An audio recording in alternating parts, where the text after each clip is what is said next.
Welcome to the Fitness Plus Technology Podcast for club owners, operators, and fitness professionals.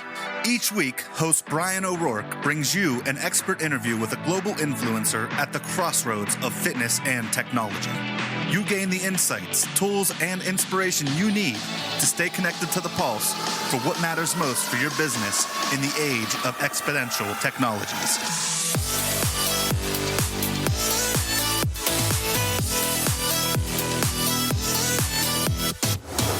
Hello, listeners, and welcome to another edition of the Fitness Industry Technology Podcast. Today, we've got a terrific guest, Sean Maguire from Legend Club Management Systems, and I want to let you know, for our friends in the UK and in Europe, the Legend Conference, which I had the privilege of keynoting for the team at Legend, is on October 10th this year in Birmingham, Thursday, October 10th.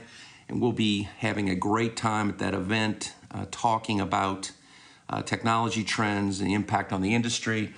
Legend is a terrific team of folks with hundreds of commercial and charity and municipal clients in the fitness and industry, both in Canada, UK, et cetera. And Sean is a terrific entrepreneur who is the founder of Legend. So I look forward to our interview today. Before we get to Sean Maguire, I also want to mention that I'll be keynoting at SciBEC in Miami on September 23rd to 26th. So for those colleagues attending SciBEC, I look forward to seeing you, as well as my being in Amsterdam, the 3rd and 4th for Fit Nation, where I'll be keynoting as well. I really enjoy visiting our friends in the Netherlands.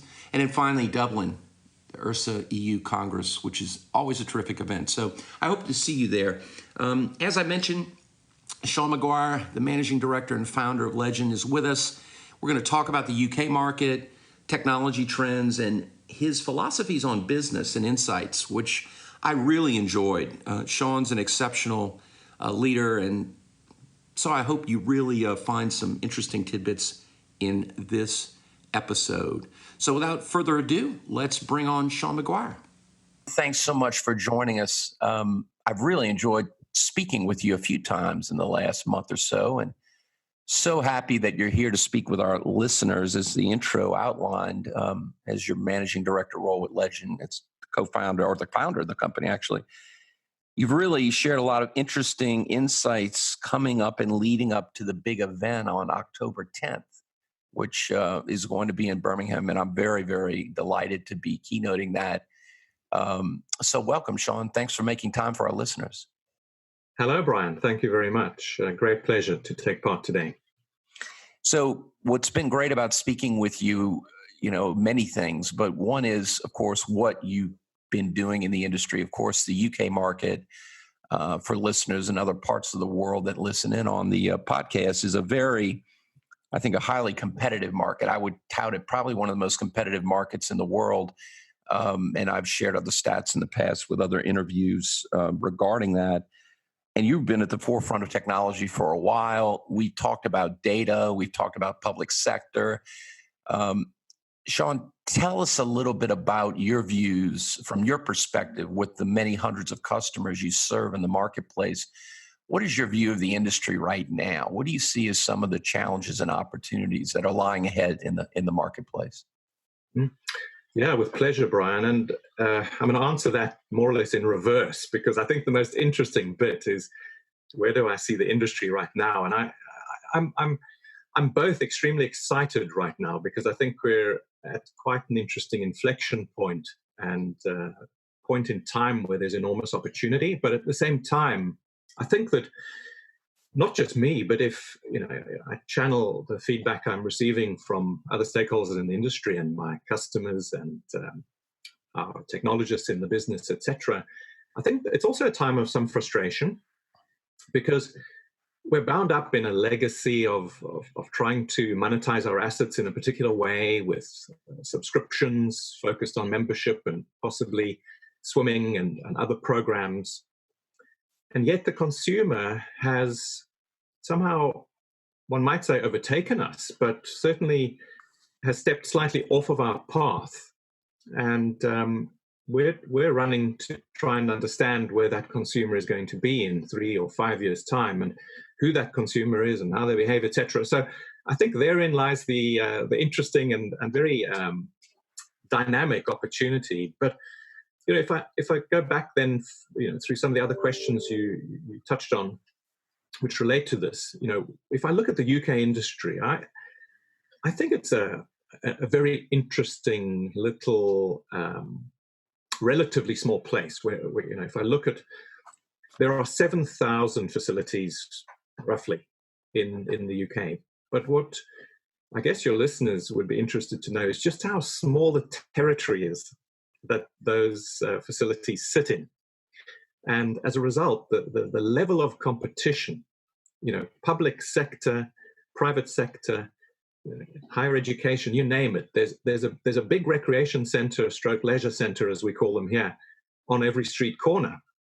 And they are fighting so fiercely for every buck, whether it be how they can squeeze that subscription slightly higher, or whether they can improve the frequency of those pay and play visits, or those camps and registrations, etc. So it's a wonderful place to try and determine where we're heading because of that competition. Everybody's having to shave the minutest of little efficiencies and come up with the most creative ways to either create new offerings. And I could cite so many examples where we take something that 5 years ago was what would be awfully, boringly labeled a mid-market health club, and you walk into it today, and I'm telling you there's only one thing to call it, and that is mass boutique, because it's transformed as we do so well in our industry with aligning with the trends and with the demands of our consumers. So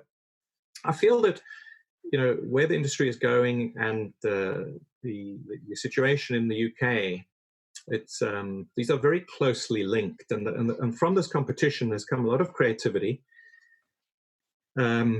When I look at my peers, I look at some of the things that we're busy with from a technology point of view, it's all more exciting than ever. And Bryan, we were a latecomer to this industry. We launched in 2002 and brought a software as a service solution from day one. But I made a massive mistake when launching the business. I thought we'd be finished the product after a few years. You learned otherwise. I enjoyed that mistake. We've, every year we have to do more work on innovation, more investment in R&D than the year before. And actually, I don't resent it. It keeps me very excited at what we're doing. And now, given this change that you mentioned, and as you know, you see the description that you're sharing with the consumer and trying to stay ahead of this consumer, which has garnered so much power because of choice, and the marketplace being so competitive. We see that happening in most of the mature markets. I just think that, as you pointed out, the UK is really a shining example of how really difficult it can be. But when you're thinking about reaching the consumer and doing the things you're describing, no matter what it is, having an enterprise platform of technology to operate your business, that has just become, since you started the company in 2002, that has just had to become more and more critical. Do you see that increasing its importance because of the ability to change how you service customers, what their expectations are? If you don't have the technology platform to do that, you're really going to be in trouble, don't you think? I really think that when I look, I'll answer it a slightly different way, Bryan. When I look at the state of operations out there, and the average operator isn't particularly satisfied that they have the means, the tools, the capabilities, but they have got a reasonable only, grant you, understanding of what they'd like to do. And the difficulty is that they're not sure what to do about it. That's the difficulty. And to a certain extent, some of that is born out of the how, the why. I always marvel at the alignment between, a technology business supplying the industry and the operator in the industry. Today we're all dependent on more or less the same things: recurring revenue, some sort of certainty over that future engine, so that we can build our businesses and serve our customers better. And when I look at the how we do stuff, sometimes it's really difficult to put your finger on what is the return on that investment. And if I put a new studio in, is it going to work? If I try a new program, is it going to work? If I change channels with how I sell, and I use my app, and I use a much more flexible self-service model, what will it mean? I mean, surely my sales guys aren't indispensable, but can I really afford to not have them? Oh, I'm not sure. And Bryan, I think we're really bad at quantifying gains sometimes, and I think it's in the way. I think it's one of our challenges. Yep, and that gets down to the root challenge of strategy today, I think, in markets in any industry, right, Sean, where you have what you're describing. The consumer their behavior is ahead of what the delivery systems are providing, and then people have to start making risk determinations as to how are they going to compete, because there's lots of choices, right? And that is really what you're describing, I think, is where that rubber hits the road. What? Yes, it is. Yep, it's not easy. Yeah, it is. No, it's not easy, and it requires a certain amount of embracing change and embracing innovation. And I have a particular view on that. I'm very passionately in favor of it. I'll tell you something that might seem to be contentious, and that is that it's my firm belief that the public sector operators are earlier adopters that is, than the private. They are more inclined to seize upon an opportunity and to try something new. And yet you would have thought it was the opposite. That's profound. And would you think that because of the why? So, with your Legend Outcome product as an example, where public sector. So when you look at the commercialized marketplace traditionally, and I know the UK with NHS, there's lots of dynamics here, right? And funding, grant funding, that go beyond the commercial market. But in particular, that connection between lifestyle modification and monetization of that through the health system, where the commercial marketplace that's really not been center of the plate for them to date. So no, it's not. How does that relate to that? Yeah, what do you think about that? Yeah, that's a really good example. So for everyone's benefit, health outcomes is an important new idea. It's not that new, of course, but it's a burgeoning idea or in terms of it being put into action. And what it is about is providing evidence that the impact our industry is making is real. It's not just I have a membership card, therefore I'm healthier. Right. This is, when I started this journey, these were my stats. And this is how my health and wellness has improved as I've proceeded down this journey. Now, what the health outcomes journey and therefore software automation is really all about is, firstly, it's about tracking particularly groups of people who are most in need of improving their health and their lifestyles. So it was born out of somebody who might be obese or have a health condition, or a GP, as it's called, a general practitioner, doctor's referral for exercise. And the idea was that that patient and perhaps a group of patients or a particular subgroup needing a particular program would be closely monitored through a regime that would allow us to evidence the start, the middle, the various stages, and finally the end. Now, that's great. Two amazing insights. Remember that we're talking about people who are almost, I would say, the first to say that, no, I don't have the genes, and no, I'm too fat, I'm out of condition, I can't possibly go into a health club, right? That's who we're starting with. Correct. How about for a stat? 95% of them at the end of their 6 or 12-week program buy a subscription. They buy a full fees-paying membership. Correct. It's wonderful. Okay, so there's insight one. Insight two, so this is obviously a program very much innovated by the public sector. But how surprising when we found that it was of particular interest to corporates. Because who else but corporates want to be able to track what impact we're making and therefore what they can tell their employees they're making on their employees. So we walk in as a private health club into a large corporation. We initiate a program. We hopefully sign a significant number of people up onto the short-term program. We show how much we care as an employer. We show how effective we are as a health club. We bring everybody through to a result, which is, it's not anecdotal. Mm-hmm. Here is the evidence. How do you feel? It's great. Right. 95% of those, in fact, it's probably higher, join. And it's a win-win for the employer, the employee, and the health club. Mm-hmm. So it's a very nice little piece. Yes. No, and we see this dynamic. It's been talked about for years, right? And particularly with chronic illness, both, as you pointed out, managing conditions and helping people avoid the consequences of certain conditions by preemptively doing something about it, which, you know, is a big difference than the commercial marketplace historically has been, which is a lot more time spent on ahead of the funnel in selling and marketing, and much less time on the direct customer support dynamic.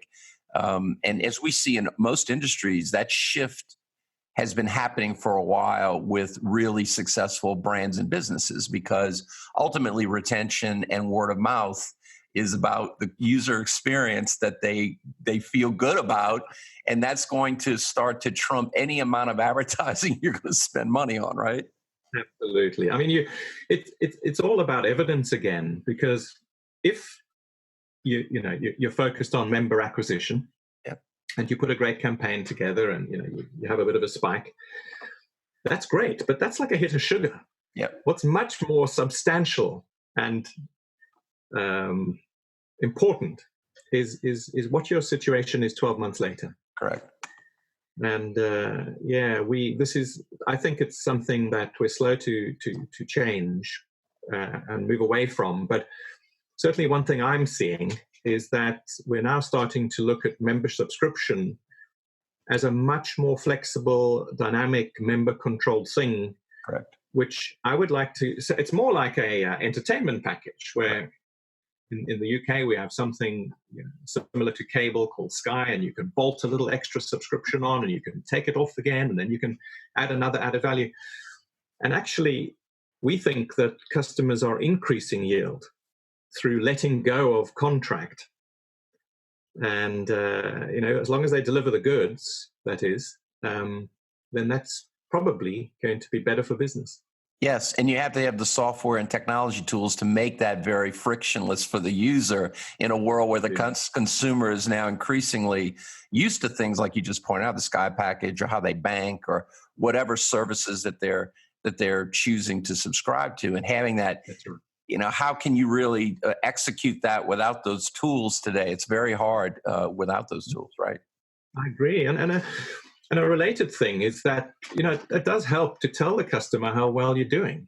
Yep. And, so this idea of firing and then forgetting, membership done, contract sealed, 12-month commitment, see you in 12 months.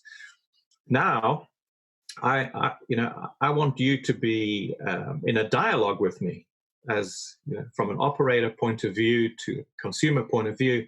I want to give you an update. I want to invite you back in more frequently, and I want to push notifications to you on your smartphone app. I want you to feel that it's personal. And that way, in some ways, it's reverting to the original idea of what it means to belong, to a club, not just be a number. Mm-hmm. And we're using virtual means to create that identity today. Yes. I've been saying that kind of thinking is going to be an absolute table stakes for most brands now. And if you don't have that in your technology roadmap in the near term, you're going to suffer potentially, quite a bit. Is this, so the big event in October is coming up October 10th, which you've been doing, how many times have you done this now? Because I know you had it for a number of years. Oh, wow. Yeah. No, we've, I think this would be about our 9th.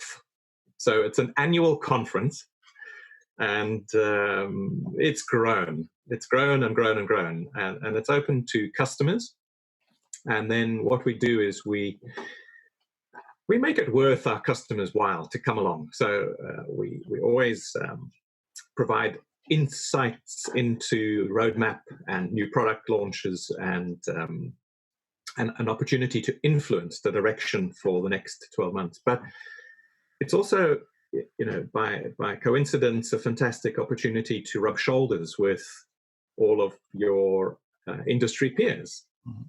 And that's in itself extremely powerful. But just to make it extra fun, we always invite some additional partners to showcase their latest technology. Last 2 years, 3 years, we've been very involved with what in the UK has been a series of incubator programs, which has been loosely tied in some cases to the initiative underway through the Open Data Institute, which is called Inactive, which is about opening up opportunity data and booking data to make it much easier for innovators in the industry. But that's of interest to our customers to see what new apps and new innovations, and largely they've been really positively received, but it's not for us to judge, it's for our customers to judge. And then, Bryan, we always wrap up with a good industry dinner and some entertainment. And the entertainment's always shrouded in secrecy, but there's always something going on, as you will see with your own eyes. But let's just say it culminates in not a lot of sleep being had that evening, and a big, typical English fry-up breakfast the next morning at this lovely Hilton Hotel at the National Exhibition Centre.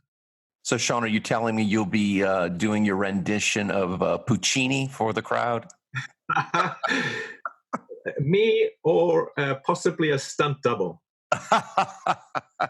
Well, I look forward to that. I really look forward to that. And so one of the things that we always like to do on the show for our listeners, and we get a lot of feedback on this, it's very helpful.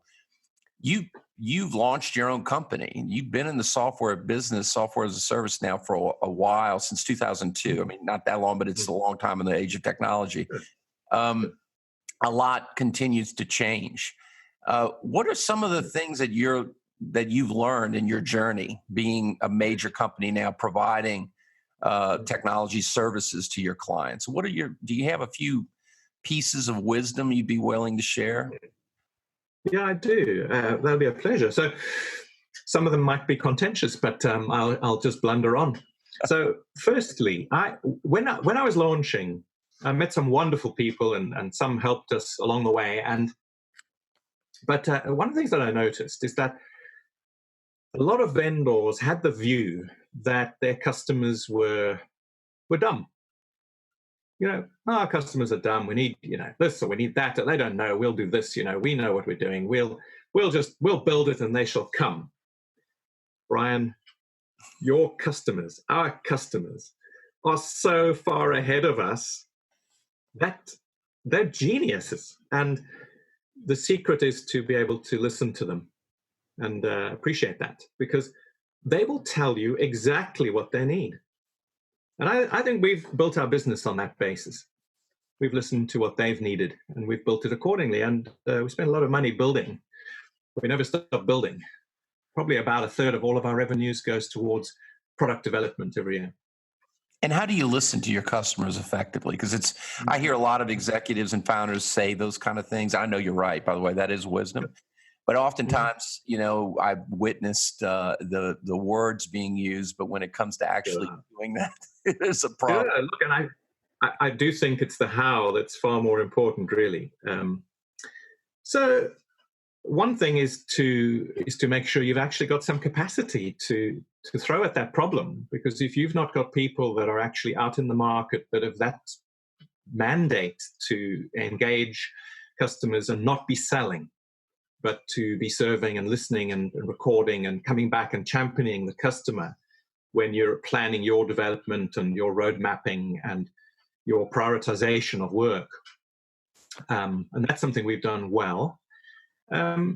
Personally, I think it's also down to a bit of your interest and your passion. If I do think sometimes, depending on your company structure, it can be difficult to make space for this. If all you're interested in is the next profit and the next quarter and some 3-year disposal cycle. So I think we being independent and passionate about what we do has been a great advantage. But when I look at other aspects, I think one thing we've been very low on is selling.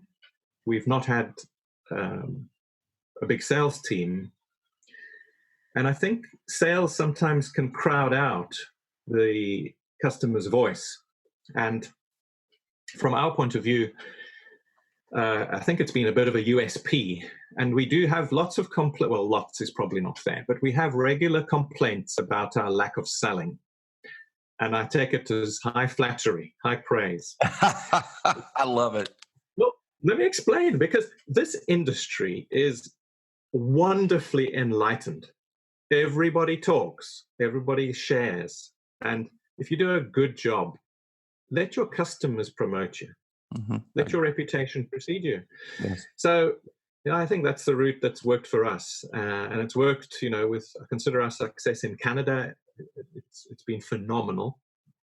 And I look at our success in the UK displacing well-established incumbents. It's through reputation, not through selling. So that has helped us listen. But these events that we run lots of forum events where we're workshopping a new technology or a change to a technology. If I think about some of the events we've run recently, how to improve some of the member acquisition portals online, how to improve reporting. Out of that was born this idea of for the industry, what we call a monitoring and targeting piece, which allows you to sort of declutter this incredible amount of data that you swim in all the time when you're in this industry. So what actions can we drive? Well, let's drive action. Let's get away from reporting completely. Right.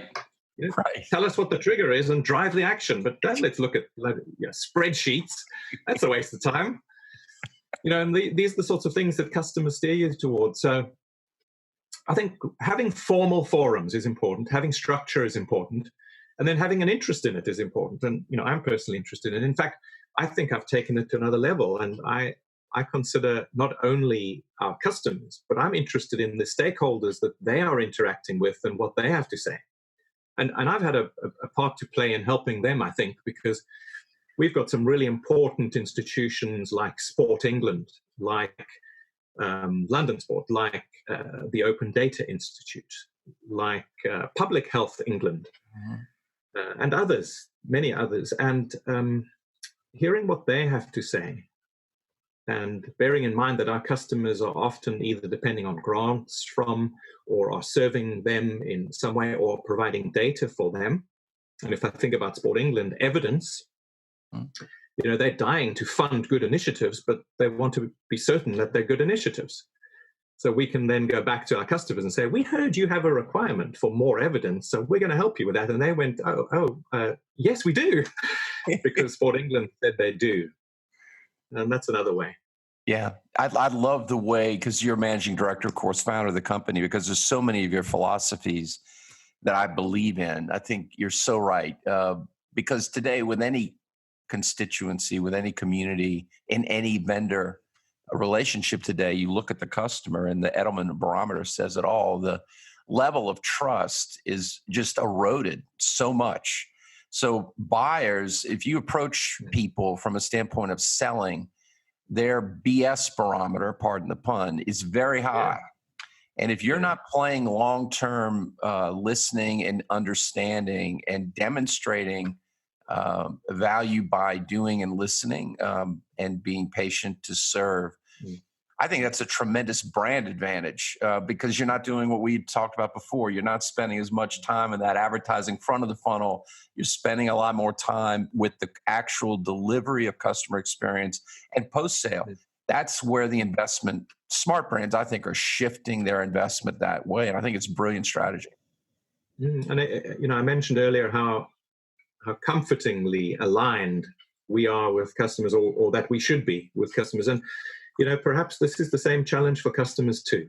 Yep. Is how do they look at the serving of that member or that parent or that young swimmer? How do they make that experience that much more sticky and memorable?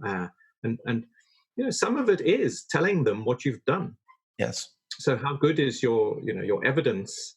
How many statistics can I show you that this new infrastructure that I've put in is this much faster?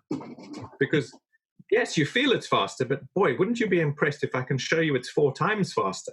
Right. Yeah, that's absolutely true. Absolutely true. Enough money. It's worth doing. I've just put this new program or this new circuit in at my health club. Let me show you how it's helped you. I think sometimes we do need a bit of help because otherwise there's just so much information coming in. If I look at all the social platforms, the social media platforms, you look at the sort of constantly on nature of our lives, sometimes we need to be helped. Right. And as you described earlier, it's the challenge with the operator between where they are, where they know they need to go, but the question is, how are they going to get there? And with that risk-return dynamic you had described initially, by seeing the real data, the real information, that helps them make a better decision. But unfortunately, there's so much noise today. And that's why I think that brand is so important. When you use the term brand, people use that loosely, but basically it's the culture of how the company's service. It's their DNA, essentially, because it's who you can trust. And if you're approaching the market in that way, I think there's a lot of value in that in the long run. And people, I think they understand that. They'll get that. And when you do the form, it helps them. It takes time, Bryan, which is fine because we got time. Yep. But for me, it is frustrating sometimes where you see an operator languishing with limitations imposed upon them by their incumbent systems. Often, lots of systems which could easily be merged into one. And you think, how do I get you from the fence that you're clinging to something that's going to help you? How do I get you there? Because I don't want to jump on my soapbox, but, maybe I can coax you into going and seeing a proper operation run down the road. That's generally how we do it. Yeah, that's smart. That's really smart. It's very helpful, I'm sure, to your customers. Can you describe a little bit? This is a big question, so I don't want to, make it too complicated. But since you've been working with all these groups, particularly with public health and that whole dynamic of outcomes, what do you see as the biggest challenge right now with that? Obviously, measuring the outcome, demonstrating it. What other things are, in your view, the challenge of getting that to be more widely accepted? Bryan, that's a mega question, but I think it's not got such a mega answer. So I think that the first biggest problem that we have, and it's just across the whole piece, is how to engage the most in need of our services. How do we engage them? Because for years, and in fact increasingly now, our health club operators, recreation center managers, etc., have been absolutely fantastic at preaching to the choir. How do we get the guys that are stuck on their couch with their fast food and often are of a socioeconomic subgroup struggling? And, the last thing that they feel like is firstly any sort of exercise, and secondly, there's often a big gap in information and they don't appreciate the difference it can make. So how do we do that? So we can't even get them onto the journey, Bryan. So it's a great challenge for public health generally. How do we outreach? How do we... and so, by the way, there's some answers to that. One of the ways is that the trust, the local trust, possibly the health trust, or it could be the recreation stroke leisure management trust, puts a caravan on site at one of the budget supermarkets and signs people up physically. Doesn't charge them, puts them on a program. The program might start by meeting in that same car park the next week and going on a little walk. And slowly but surely, a small community is formed, which makes a difference for those people. And so you go to the next car park or whatever you do. It's not easy. And but the good news is that the results are very positive. So, and I do think our industry is really interesting. So it pulls people in and it holds them there, but yet it isn't the highest paying in terms of people's salaries and remuneration packages. It's not the easiest in terms of working hours. It's not got the most fantastic career progression like it used to when it was growing fast. So it's fun. It does something good. We're not selling cigarettes. And the other thing is that sometimes you can make a massive difference. You can really make a difference to the public, to an individual, to a family, etc. And there's something magical that's happening there which draws us in and holds us there. And this public health thing is big in that regard.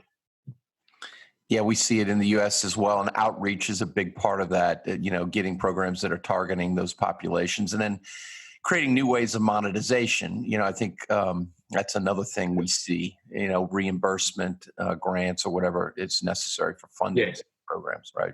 Yeah, no, that's a part of it. And we've seen some interesting programs here. Public Health England's big program is called Change for Life. And it's far-reaching. It's got an education component. It's got big retailers that are involved and incentivizing good behavior. And then they've got their own programs, which we support through our open data initiative, whereby they can steer people who show interest. Now, Change for Life has got millions of people visiting it to learn.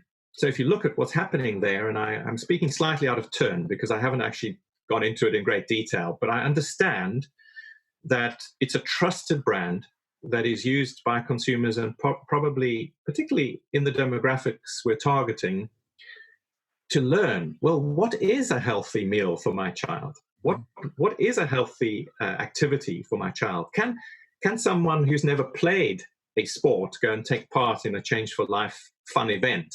Right. And in fact, they make their events particularly fun so that somebody who's good at sport isn't humiliating somebody who's not good at sport. We can all sort of keep a balloon up in the air by bouncing it from hand to hand, and these are the sorts of things that they start with. So, in that regard, the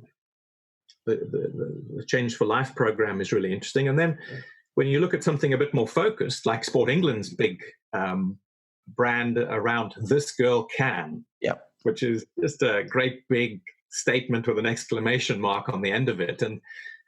But what is it really? What it really is it's kind of releasing the inner hero. That's what it is. It's the mum who's going to Zumba hero. It's not the 100-meter champion hero. And that touches something in everybody. So that's been a great success. And one of my questions I asked last time we were speaking about this, which is also another program that is enabled through open data, is when are we going to have this child can, this husband can, this family can? Because This Girl Can has been fantastic. Yeah, I think those kind of public outreach programs and integration of those things is really going to be a very, very important aspect globally to the industry reaching those populations that need it most. I think your observations are spot on. Sean, I want to tell you, I really enjoyed our time together. What I'm going to enjoy more is being there at your conference on October 10th, and I think we'll have an event on the 9th. I think I'll see you that morning. Think tank.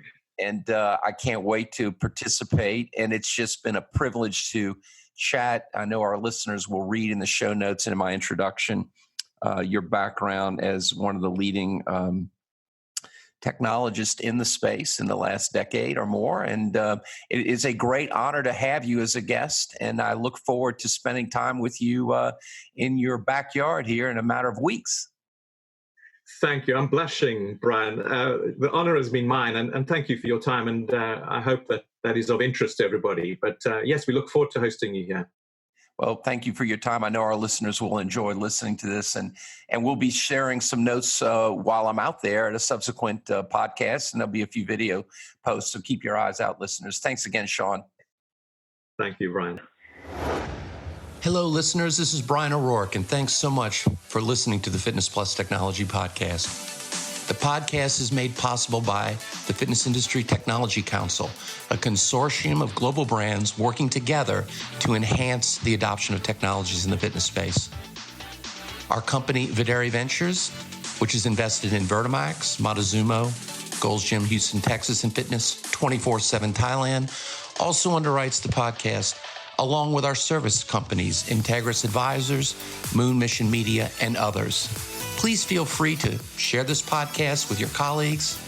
And if I can be of any assistance to you, don't hesitate to reach out, bryanko'rourke@gmail.com, or find me on any of the major social networks.